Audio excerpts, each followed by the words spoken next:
This Homestead Aquarius video is brought to you in part by nature. That's in my house. You go now. Well, y'all can look at the thumbnail and tell kind of what I'm going to be talking about on this little video. Wanted to make a quick video today. We've got blackberries coming on all over the place here. I'm going to take advantage of those. I'm fortunate enough to have a great many wild plants on my property. I manage it so that I do have wild plants.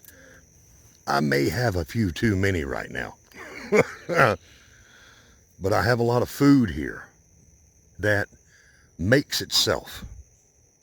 So let me just do a little walk and talk and snacking for a minute. This is a job for nature and me, an old hillbilly, to come together. This used to have water. I used the last of this water this morning. Now I want to turn it into something. With the help of these. That's my car keys. All right, I'm back. Look what I got here. Didn't take me 5 minutes. Didn't take 2 minutes to make this. Little carabiner bottle. Cut a hole in the bottle. And look at there. I've already got a bunch of blackberries. It really doesn't take long to pick a bunch of blackberries. Okay? Look here. Well, let me back that up. It can take a long time, depending on how many you want. I remember when I was a kid. Let me hook this. I can hook it. I had it hooked to my my pants right down here. Let me just hook this. Just hook it right down in there. There we go. Oh, when I was a kid growing up, my family was very much out in the woods. We lived in the country, and we had a huge garden, or gardens rather. We had lots of gardens. But we also had lots of land and the wild plants that we counted on. Blackberries, for instance. I can remember so many winter times when blackberries that we had picked during the summer, been carefully canned away and preserved, were made into wonderful blackberry cobbler. One of my grandmothers used to make these little bitty ones. Little bitty blackberry cobblers. They were cool. Now, back then, we didn't have much money, and still don't really, if you don't know the truth. Not rich, but hang on, we got a muffler. We weren't rich. We were dirt farmers, and we had a lot of stuff growing in the dirt. The gardens were big, and some of them were shared with other people. Times, the way they are now, what we all hear about in the news is that times are getting harder to find food at an affordable price, or even if what you want to eat is available. We've been fortunate to have lots of good decades in most recent history. Why am I saying all this? Okay? The point that I wanted to make with this video is I see a lot of people gardening out there, and it's great. What we want to do with ShedWars is to help you learn how to grow your own food, and even to preserve it and cook with it. Anything about being self-sufficient. Now, so this ain't your regular gardening video, right? That's right. It's something more advanced than that. It is talking about the value of food that grows itself, okay? Let's say you've got, and a lot of times nowadays we have like a acre property, or 2 or 3 acres, or maybe just a half an acre or a third of an acre. And we set out our gardens, right? Nature's plants, edible, like these common blackberries. In my area, we are blackberry territory, okay? Lots of them. Wonderful. Packed with nutrition. The native plants in your area and the perennial plants that will grow in your area, okay, are packed with nutrition that you can't get out of ordinary garden variety things or things you can buy at the store. They're more powerful. They have to be. They count on these things to help them survive in a harsh world. Therefore, all of their nutrients are in there. They're just more powerful. The things that help them survive are still there, and those are the things that will help you survive. Let's go over here where I ain't got to get into too much deep poison ivy. And we've got this one here. This one's a little dried out. It's got a lot of berries. So I'm out here just picking blackberries, right? But hear my words. That's what's most important, okay? Things like blackberries, all right?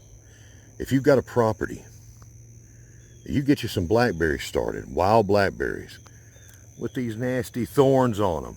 I actually prefer the wild blackberries with the thorns, okay? Tame blackberries, I can pick a bunch of them. And I've got some of those too. And I want to have some more. But if you've got, my dog is jealous of y'all. If y'all have got, let's say, blackberries lining your property all along your fence row, or maybe you don't have a fence. Maybe you just want to put them on the edge of your property. I'm telling you, people do not want to go through these. So guess what you've done? You've made a natural barrier on your property as sort of a security fence. It goes around your property. It also provides you with food. And that food can be yours and your next door neighbors. Okay? Y'all can share that. Now, here's the power of such things. It's almost as powerful as my dog. I don't know if y'all can hear. While you are growing the other things, while you're growing your squash, your watermelon, and I'm trying to think of everything I saw today. Watermelons, squash, Lord knows what else, zucchinis. So many wonderful plants in the garden, like my parents and grandparents used to do. This is growing at the same time, and you have to do nothing for it. Except, cut them back. What you want to look for are plants that spread, like these blackberries. They'll take over. Something that in the past we've heard people say, blackberries just taking over, right? Well, they will, and that's what you want. You want food that's going to you don't have to mess with it. This is one of my blueberry bushes, and I don't have to do a thing. First blueberry I've had all year. Thank you. Let's see. Oh, that's good. Now, this blueberry, you see how grown up it is, okay? And the blackberries and everything. Your place is not going to look like mine. And that's a good thing, too. Because then I'd accuse you of cheating and copying me. The point is, things that grow without your help and make food are wonderful. You don't have to bother with them. You just go collect the food. And blackberries surrounding your property makes a living hedge of food. Blueberries will produce lots of food for you, and they're easy to propagate. Blackberries are easy to propagate, both wild and domestic. Blackberry break there, blueberry break. I've got to do some propagating of this year, hopefully. Maybe not time, but other things, like my strawberries, which, believe it or not, I have not made one video, I don't think, of my strawberries this year. I have not. But it is a plant that will just sit there and just keep making food for me. In the past, people have said, well, I don't want those because they spread.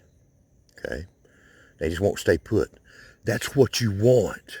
Okay? If you've got too many strawberries, mow them down. Better yet, give those strawberries away to other people. The ones that want to get out of the corral, give them to other people. You know, share that wealth. Now I've got a bruised jug here. I got black and blueberries.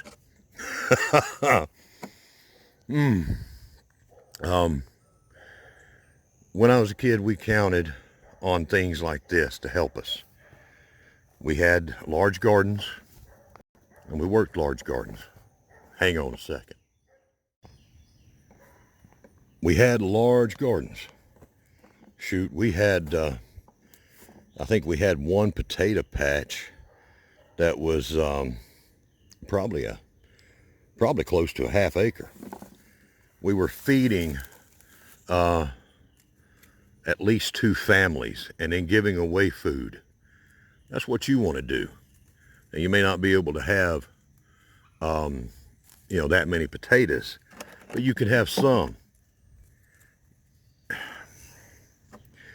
But when we weren't working the garden, we were looking at what else was out there. Like I said, picking nature's bounty, the blackberries, not the strawberries, but the blackberries, the dewberries. There's another thing about these wild brambleberries. Okay, it's what they're called, brambleberries. It's just a big group. They get ripe at different times. In my area, dewberries get ripe first. They like to grow along the ground. And then there's other species of what look like blackberries that get ripe at different times. And then, not to mention my mulberries. I have so many mulberries here. And they get ripe. They get ripe earliest. And then come the strawberries, then come the blackberries, or the dewberries, then come the blackberries, and then come my blueberries. These are all things that you can harvest by the gallons. Put away many pounds of food like that if you've got them growing. And it's some of the cheapest food-making plants that you can get. I don't know how many of y'all have ever had this treat, little honeysuckle action. But your wild plants take very little effort. And here's something else coming up right now, okay? The places where you go to buy your plants, your trees, they've got fruit trees out there, fruit and nut trees for sale. The best time to plant a fruit tree is today. Best time to plant any tree is today. But the best plan to plant a fruit tree is every day that you can. A mature fruit tree will give you hundreds and hundreds of pounds of fruit. And you can't match that on what you can do by scratching the dirt. You can't do it. It's going to do it by itself. Maybe you have to spray it a little bit. Maybe you have to protect it a little bit somehow. But you don't have to do much to it. You don't have to turn the soil or weed it. Once a fruit tree gets big, you're not worried about anything except collecting the food. So, my advice is to get the fruit trees that you see out there. If you got a place for them, get you some fruit trees and get them going. If you've got too much fruit for you, that's something that you can share. Get blackberries. You can buy the ones at the supermarket, at the place where you get plants. You can buy them there. Tame blackberries if you want to. You can get you some cuttings. You can get some started. You can dig some up in a wild area. Bring them back to your place. Line your property with them. There's many kinds of things I could talk about, but it's going to run on. Nut trees. We counted on those as well. We gathered up pickup trucks of walnuts and hickory nuts. We did these things. We lived off the land, what we could produce, what nature produced a lot of times. And that's what you can do. With the times that we have coming up and the challenges that we all face now with our food supply, you really can't afford to let anything go to waste. Any opportunity to grow your food go to waste. And these can be making food while you're doing something else. So I will be bringing you more things about this. Just wanted to make this quick video. It's been a while. I don't think it's quick anymore. It's been a while since I made a video like this. So boom, here we go. The very best thing that you can do to help you be secure with your food is to plant fruit trees, and it's to plant perennial species and native species in your area. Look those up. If you're a new gardener, back up your food supply and your abilities with things that nature will be growing. And you can feed your family, maybe someone else too. Thank you for watching. Y'all be good, and y'all get ready. We'll see you next time.